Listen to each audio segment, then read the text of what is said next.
Beetroot খেতে একদম ভালো লাগে না। চলেন বিটরুট দিয়ে একটা মজার নাস্তা বানাই, যেটা খেতেও ভালো লাগবে আর পুষ্টিও হবে। তো বিটরুট দিয়ে নাস্তা বানানোর জন্য প্রথমে আমরা নিয়ে নিলাম আলু।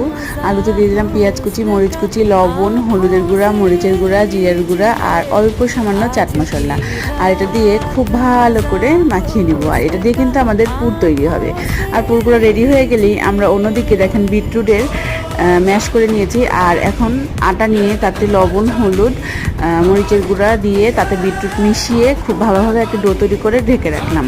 ঠিক 15 থেকে 20 মিনিট পরে এই ডোটা আমাদের রেডি হয়ে গিয়েছে। আর এখন আমরা পুরটা ভরে নিয়ে হাত দিয়ে হালকা চাপ দিয়ে একটা শেপ করে নিব। আর এখন ডুবো তেলে ভেজে নিব। এটা একদম মিডিয়াম অ্যান্ড লো হিটে ভাজতে হবে এবং ভাজা হয়ে গেলে কিন্তু আমাদের নাস্তাটা একদম তৈরি।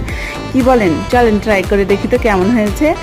এই যে কেটে নিলাম, দেখেন একদম পারফেক্ট আর পুরে ভর্তি, খুব মজাদার একটা স্ন্যাক্স।